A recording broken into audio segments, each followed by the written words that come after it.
આપણું ઘર છે.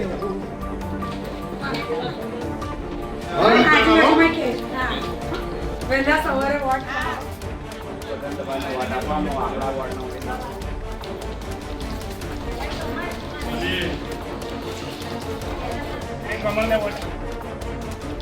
નડિયાદમાં અત્યાર સુધીની નગરપાલિકાનું ઇલેક્શન યોજાયું ને હવે યોજાવા જઈ રહ્યું છે મહાનગરપાલિકાનું ઇલેક્શન અને ભાજપ દ્વારા 52 ઉમેદવારો જાહેર કરાયા. ત્યારબાદ પ્રચાર શરૂ થયો, પરંતુ સૌથી પહેલા જ 3 બેઠક ભાજપે બિનહરીફ કરી લીધી.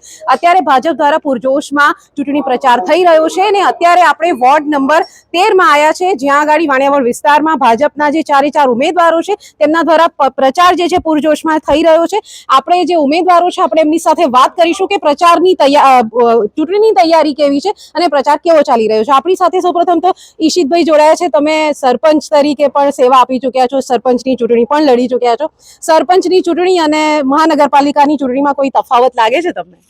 તફાવતમાં તો સૌ પ્રથમ તો અમે પહેલા અર્બન વિસ્તારમાં, રૂરલ વિસ્તારમાં હતા અને હવે નડિયાદ મહાનગરપાલિકાના વિસ્તારમાં જોડાયા છે.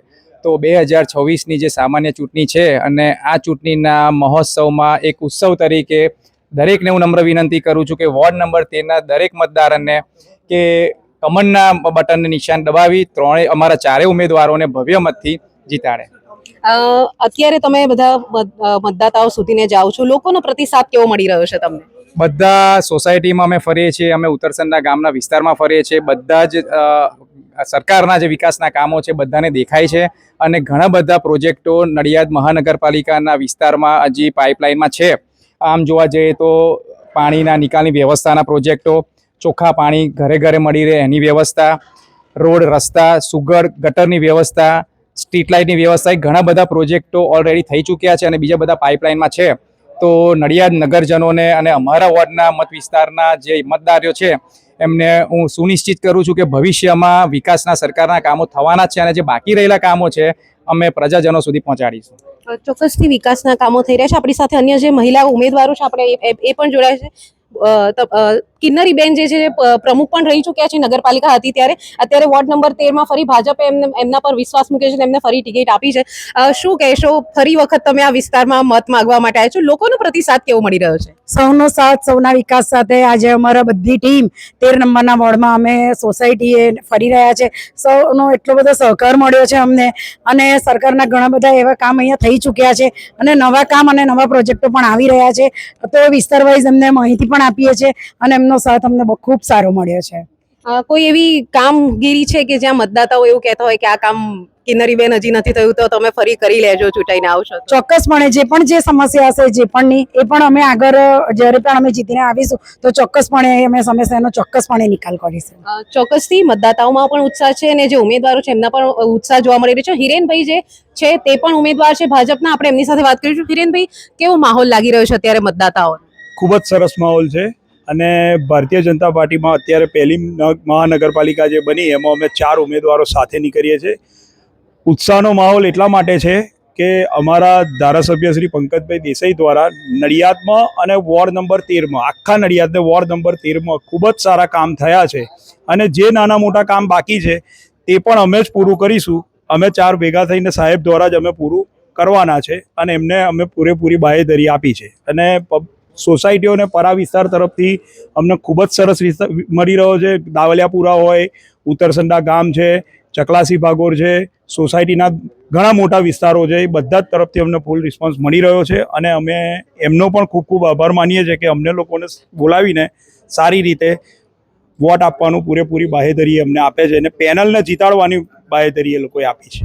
ચોક્કસથી પેનલને જીતાડવાની બાંહેધરી આપવામાં આવી છે. અહીંયા એમના ટેકેદારો પણ છે, એમની જોડે જે સમર્થકો આવે છે એ પણ અહીંયા આગળ પ્રચાર કરવા માટે એમની સાથે જોડાયા છે. આપણે એમની સાથે પણ વાત કરીશું.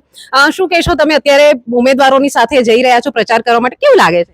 ભાજપનો ભગવો નિશ્ચિત છે. એમનો વિકાસ પળ પળ આંખ સુધી દેખાય છે અને તમામ રહીશો 13 નંબર વોર્ડના તેમજ બાકીના તમામ વોર્ડના રહીશો એ સુનિશ્ચિત કરશે કે નવી સરકાર એટલે કે જે આ મનપા છે એમાં પણ ભાજપનો ભગવો ખૂબ જ ઉલ્લાસભેર, ઉમળકાભેર આવવાનો જ છે એવું ગ્રામજનો અને રહીશોએ, નગરજનોએ નિશ્ચિત કરેલું છે. ચોક્કસથી નગરજનોમાં પણ એક ઉત્સાહ છે. આપણે અન્ય એક સમર્થક છે કે આપની સાથે વાત કરીશું. આપનું નામ શું છે? હું કિસાન મોરચા પ્રમુખ મયુર પટેલ. જોડે મારા મહામંત્રી છે. કેવો માહોલ લાગી રહ્યો છે અત્યારે તમે ઉમેદવારો સાથે જઈ રહ્યા છો પ્રચાર તો કરવા? વિકાસના કાર્યો થઈ જ રહ્યા છે, એ બધાને દેખાય છે. અને અમારા જે 4 ભાવિ ઉમેદવારો છે એ જંગી બહુમતથી અમે જીતાડીશું. અને આગળ બી એમને સત્તા પર ન હોવા છતાં કામ કરેલ છે. ચોક્કસથી સત્તા પર ન હોવા છતાં પણ કામ કરે છે. આપણી સાથે અન્ય એક સમર્થક છે, આપણે એમની સાથે વાત કરીશું. શું કહેશું કે એવો માહોલ લાગી રહ્યો છે?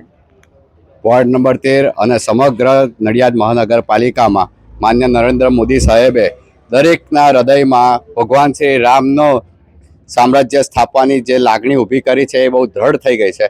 અને દરેક મતદારો ભાજપને ડેડિકેટેડ થયેલા છે. અને સમગ્ર પંથકમાં ભાજપનો ભગવો લહેરાશે એની સુનિશ્ચિતતા મતદારોના જે અભિપ્રાયો છે અને એમના જે અભિગમ છે એ જોતા દ્રઢ થઈ ગઈ છે. ચોક્કસથી મતદાતાઓ તરફથી જે ઉત્સાહ જોવા મળી રહ્યો છે, મતદાતાઓનો જે એમને રિસ્પોન્સ જે છે એ સારો મળી રહ્યો છે. આપણી સાથે અન્ય જે અહીંયા જે આ વિસ્તારમાં જે લોકો છે આપણે એમની સાથે વાત કરીશું. શું કહેશો, અહીંયા ગાડી બધા પ્રચાર કરવા માટે આવ્યા છે, કેવું લાગી રહ્યું છે તમને?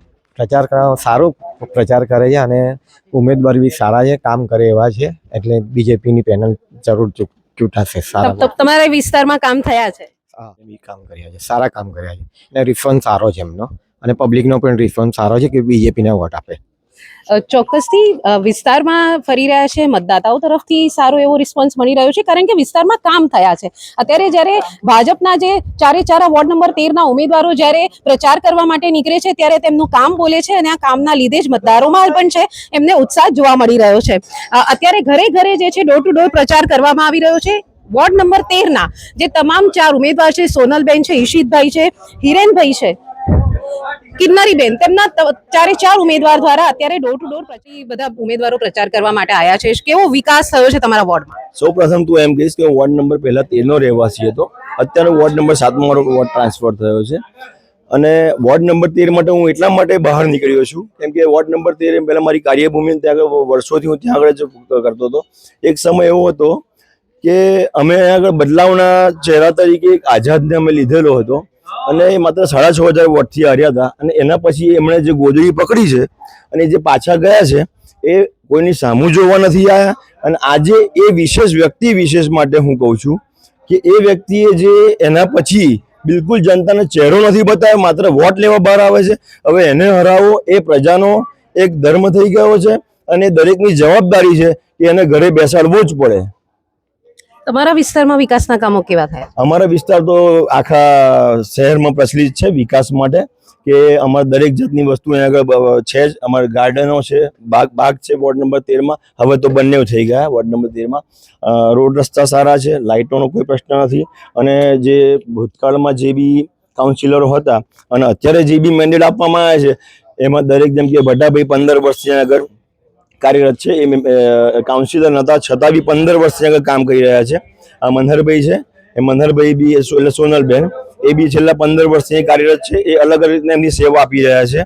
પછી ઈશિતભાઈ છે, એમનો આપણે વિકાસ ઉત્તરસંડામાં જોઈ શકીએ છીએ. આપણે એ સાથે જો પાસ બી થયું તો આપણને ઈશિતભાઈનો વિકાસ દેખાય છે. હવે નસીબથી વોર્ડ નંબર 13માં આવી ગયા છે. અને ચોથા કે કિન્નરીબેન છે, ભૂતપૂર્વ પ્રમુખ રહી ચૂક્યા છે. એમને તો અવારનવાર ફોન કર્યા છે ને દરેક ફોન એમનો રિપ્લાય આપેલો છે, અને દરેક ફોનમાં એમણે દરેક વખતે એમને કામ કાઢીને આપેલા છે. ચોક્કસથી જે પ્રમાણે ભાઈએ કહ્યું કે ઈશિતભાઈએ ઉત્તરસંડામાં ખૂબ જ સારો વિકાસ કર્યો છે, અને હવે વિકાસનો જે સિલસિલો છે એ હવે આ નડિયાદ કોર્પોરેશનના વોર્ડ નંબર 13માં પણ જોવા મળશે એવો વિશ્વાસ જે છે અહીંયાના જે મતદાતાઓ છે તેમના દ્વારા વ્યક્ત કરવામાં આવ્યો છે. જે પ્રમાણે તમે જોઈ રહ્યા છો ડોર ટુ ડોર દરેક જે મતદાતા છે તેમની સાથે આ તમામ ઉમેદવારો છે તેમના દ્વારા વાત કરવામાં આવે છે. સરકારની જે યોજનાઓ છે, સરકાર દ્વારા જે વિકાસના કામ કરવામાં આવ્યા છે તે તેમને કહેવામાં આવી રહ્યા છે, અને તેઓ આગળ કયા કામો કરશે, જ્યારે જીતીને આવશે ત્યારે કયા કામો કરશે તેની પણ તેમને સમજાવવામાં આવી રહ્યા છે. એટલે કહી શકાય કે મતદાતાઓ સુધીને પહોંચવા માટેના જે તમામ પ્રયાસો છે તે હાલ આ જે ભાજપના જે તમામ ઉમેદવારો છે તેમના દ્વારા ચૂંટણીમાં મતદાન થશે, અને પરિણામ છે એ કોના તરફી આવે છે જોવું રહ્યું. પરંતુ જે પ્રમાણે અત્યારે મતદાતાઓમાં ઉત્સાહ છે અને ભાજપનો પ્રચાર પૂરજોશમાં ચાલી રહ્યો છે તેને લઈને ભાજપના ઉમેદવારોમાં વિશ્વાસ છે કે તેઓની પેનલ આ વખતે વોર્ડ નંબર 13માં ચોક્કસથી જીતીને આવશે. આવી જ સતત અપડેટ અને અવનવા સમાચાર જોવા માટે અમારી યુટ્યુબ ચેનલ બોલ્ડ ગુજરાતને સબસ્ક્રાઈબ કરવાનું ભૂલશો નહીં.